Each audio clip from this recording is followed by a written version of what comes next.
I am sorry, sir, but this vessel is for serious inquiries only. The man in the white linen shirt didn't flinch. He stood with a calm that seemed out of place among the glittering yachts and polished brokers. I'd like to see the price card for the 180-foot Fed ship. You are kidding, right? Do you even know what a Fed ship costs? Hey, Scott, maybe he's got a coupon from the welcome packet. You are lost, buddy. The snorkel tour is that way. This is a serious broker. His colleague Ryan snorted, and a few people nearby turned their heads. The insult landed like a slap, echoing off the polished teak, but the man in the linen shirt just took it. For a split second, the corners of his mouth twitched upward, the smallest, most dangerous smile. Without another word, he turned and walked away, the leather folder still secure under his arm. His weathered brown loafers made no noise on the polished dock, but his stride was measured, certain. Another dreamer. They come every year. Let's get back to real clients. The man mocked at the prestigious booth was Michael Reed. He'd sold his cloud infrastructure company for $2.1 billion 6 months ago. He'd avoided luxury optics his whole life, but today wasn't about his ego. Dad always dreamed of the Mediterranean. The Navy gave him the sea, but never the time. His father, a career Navy man, passed 3 years ago without ever setting foot on a private yacht. I promised to take his ashes to Santorini. I need a boat. Scott's mockery stung, but Michael had survived harder boardrooms. He wasn't here for validation. They don't know me. They don't have to. Inside that leather folder was a confirmation slip for over $500 million in liquid cash. This is for Dad. Nothing else matters. He turned his back on Atlantic Marine. There were other brokers at this show. He walked past dozens of glossy displays until a modest booth caught his eye. Hayes Yacht Sales. Good afternoon. Looking for something specific, or just taking in the show? The 180-foot Fed ship. Do you have a price card? Absolutely. Let me pull that up for you. Brian didn't glance at Michael's loafers or his linen shirt. He simply handed over the printed quote. Finally, a professional. Would you like to see the interior layouts? I can run through the floor plans if you have time. I'd appreciate that. You are the first person today who hasn't assumed I am lost. Everyone deserves respect, sir. A yacht is just fiberglass until someone sees their dream in it. Brian's words were sincere, not a rehearsed line. For the first time all afternoon, Michael felt like a customer, not a curiosity. While you are at it, I'll need quotes for 2 more. A 130-foot Westport and a 90-foot Sunseeker. 3 yachts. You've got big plans, sir. I'll pull those specs right away. Let's just say I have a few obligations, and I prefer to handle them all at once. Understood. Give me an hour. I'll have everything laid out. Brian moved quickly, pulling up listings. Michael stepped aside, gazing out at the dock where the 3 vessels gleamed in the afternoon sun. One for Dad, one to grow the fleet, and one that goes right back to the Navy family. These weren't impulsive choices. Each yacht represented a piece of a man the snobs at Atlantic Marine would never understand. Here they are. All 3. If you want to compare deck layouts, I've highlighted the key differences. Quick, thorough. This is the kind of man who builds real relationships. Brian had no idea he'd just given a billionaire the keys to a $147 million decision. Michael laid out the 3 quotes side by side on the small table. The feed ship, $62 million. The Westport, $41. The Sunseeker, $14. Can I get you some coffee while you look those over? No, thank you. I need a moment. Brian nodded and stepped back to his laptop. Michael's eyes moved from one number to the next, calculating in silence. The liquid cash alone could cover this 10 times over. He slipped a worn photograph from his leather folder. His father, in navy dress whites, standing on the flight deck. This is the only reason. The only one that matters. He tucked the photo away and closed the folder with a soft, definitive thud. I'll have a decision for you very soon, Brian. The decision had been made long before Scott laughed. Now, only the quiet act of transferring a fraction of his fortune stood between a promise and the open sea. Michael pulled out his phone, unlocked it with a thumbprint, and opened his banking app. The screen glowed in the booth's shade. Mr. Reed, are you ready to make an offer? I can draft the paperwork right now. I am. He typed in the total, 147 million. His thumb hovered over the confirm button for a single beat. Brian leaned in, his professional smile frozen as his eyes caught the figure on the screen. A gull cried somewhere over the marina. Time stretched like a held breath. Then the screen blinked green. Transfer complete. $147 million. Brian staggered back, one hand gripping the edge of the table as if the dock had tilted. Mr. Reed, that's all three? Just like that? All three. The papers, please. Brian's hands trembled as he laid out the purchase agreements. The sheets fluttered in the sea breeze. I've never seen anything like this. 3 yachts, cash, in one afternoon. Michael signed each page with unhurried precision, as if buying super yachts was no more remarkable than ordering lunch. You treated me like a person, not a prospect. That matters. Sir, this commission, it changes everything for me. Good. He deserves it. The right man won. He gathered the signed copies into his leather folder and stepped out into the crowded dock. Down the way, Scott Caldwell and Ryan Turner were still laughing, their voices carrying over the water. 50 yards away, Scott slapped his knee, still trading jokes about window shoppers. Laugh now.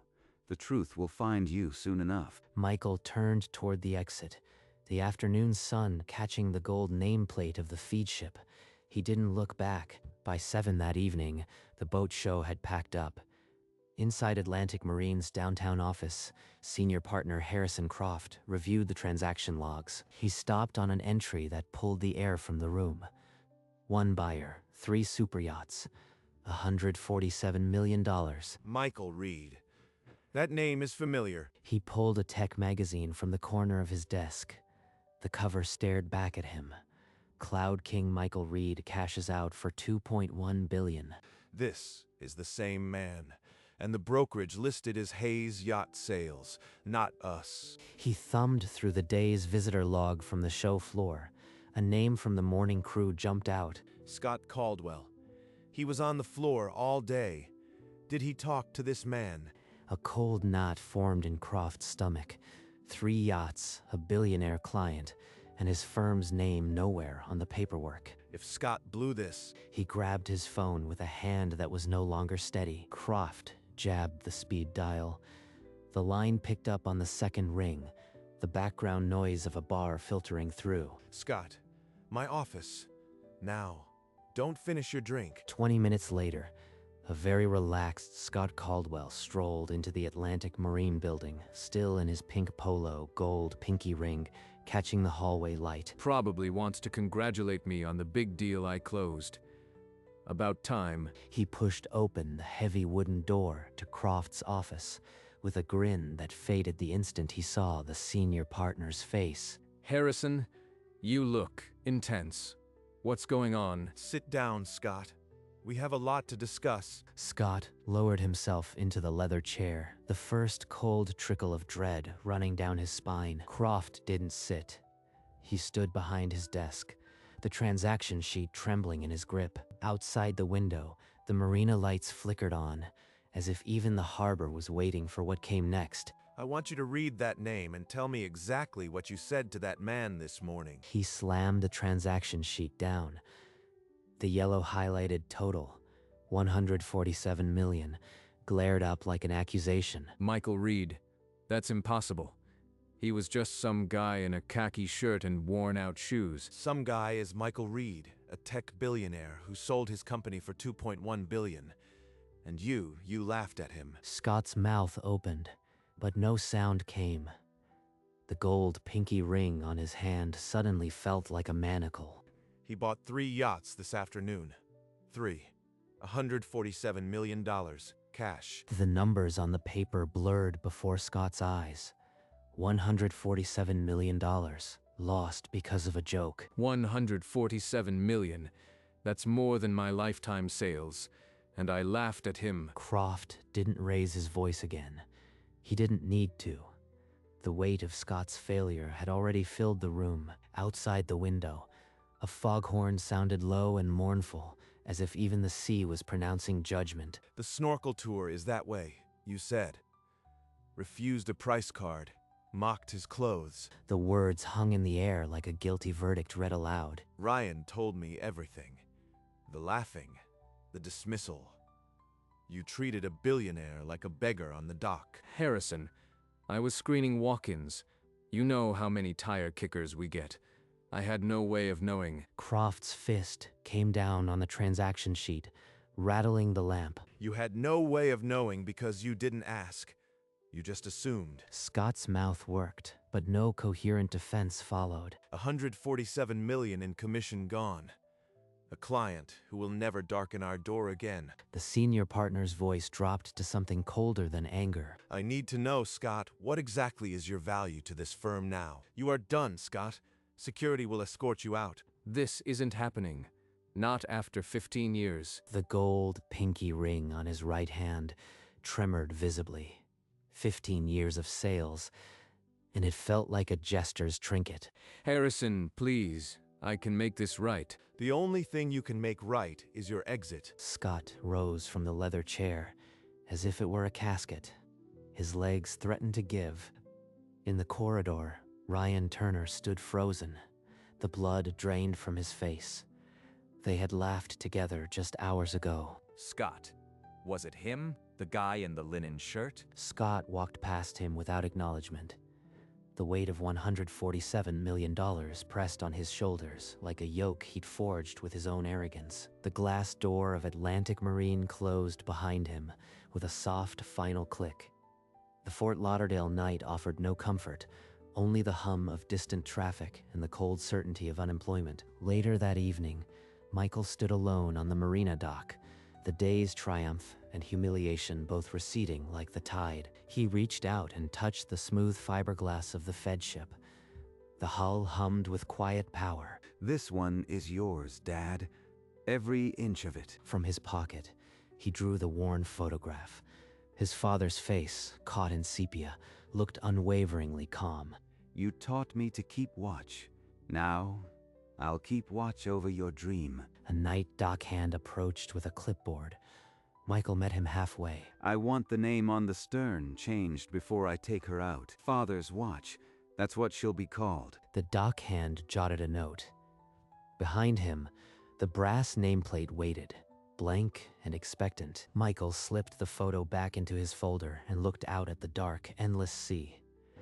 One promise fulfilled, one journey yet to begin. The next morning, a cramped office near the marina. Across from Michael sat a weathered Navy veteran, salt and pepper hair, a lifetime of service in his grip. I want you to have the Sunseeker. No press, no ceremony, just a quiet transfer. The director, an old sailor himself, could only manage a nod. His eyes said everything, his voice could not. Michael pulled the transfer documents from his leather folder and signed each page with the same unhurried precision as the day before. This is for the men and women who served alongside him.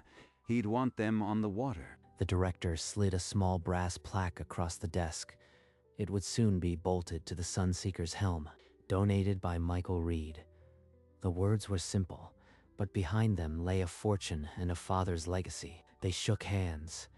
The old sailor's grip was steady, a silent promise to honor the gift. 2 yachts settled. The Westport still waits for its purpose. The morning sun climbed over Fort Lauderdale.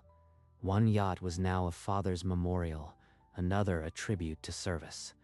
The largest piece of the plan was already in motion.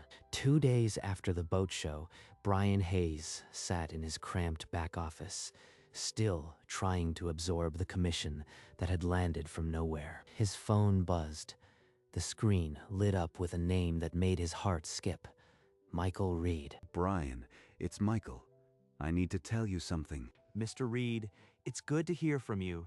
Is everything okay? Everything is perfect. I've been thinking about your future. I want you to open your own brokerage, with me as your anchor client. Brian's hand tightened on the phone. The words sank in slowly, resonating far beyond their literal meaning. He's giving me a future, not just a commission, a legacy. Mr. Reed, I don't know what to say. This is beyond anything I ever imagined. Just say yes. The Westport is yours to manage. You'll grow from there. You've earned it. Brian whispered a single word into the receiver, and with it, the course of his life pivoted forever. 3 weeks later, a small glass front office on Las Olas Boulevard bore a new sign, Hayes Yacht Sales. Inside, Brian stood with 2 new hires, a sales assistant and a charter coordinator. Michael Reed arrived in the same white linen shirt, leather folder replaced by a simple business card. Mr. Reed, welcome to our humble start. It's not humble. It's yours. That's what matters. Across town, Atlantic Marine's showroom remained unusually quiet. The firm had not closed a single 6-figure deal since the boat show. The Westport is in your fleet. I expect you to manage her like your own. I will. You've given me more than a client, Mr. Reed.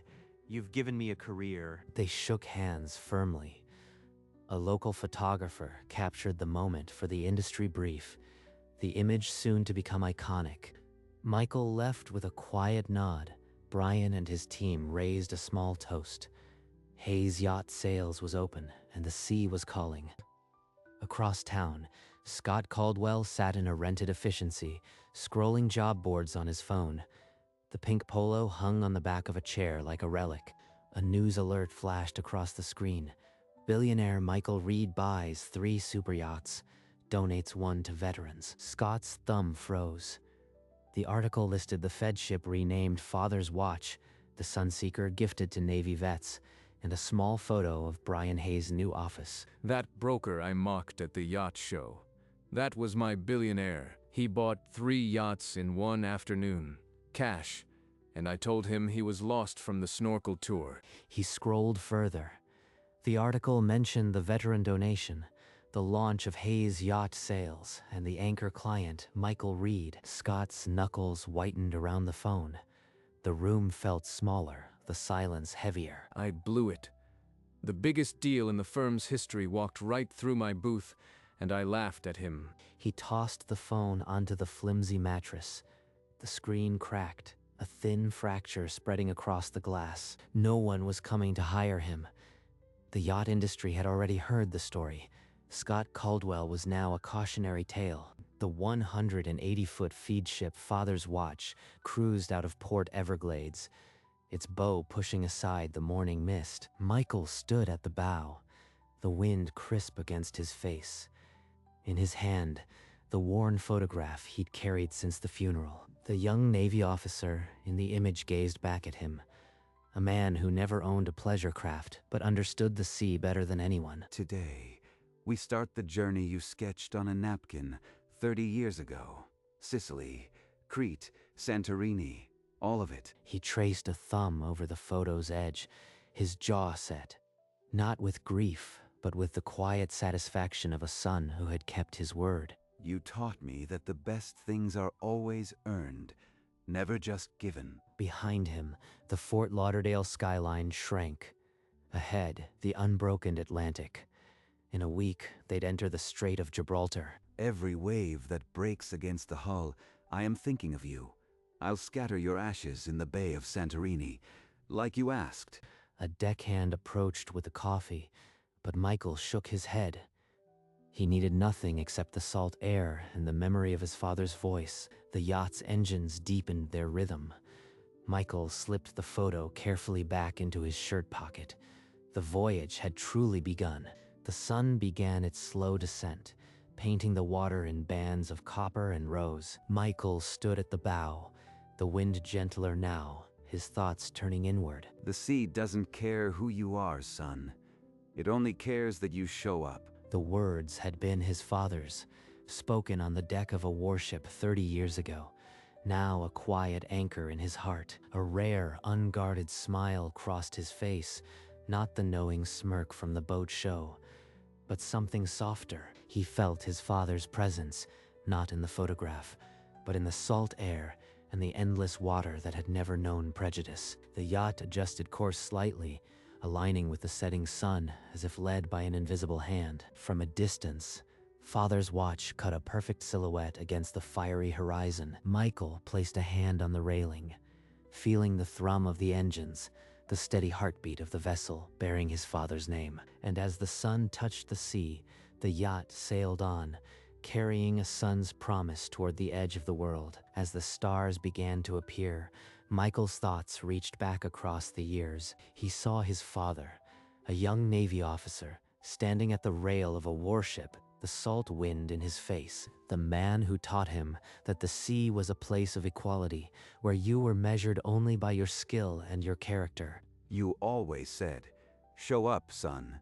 The sea will decide the rest." The memory dissolved, leaving only the dark water and the quiet hum of the yacht. "I made it, Dad." He said it softly, almost a breath, but the words carried the weight of a lifetime. "Everything I did, it was for this, for you." The watch continued.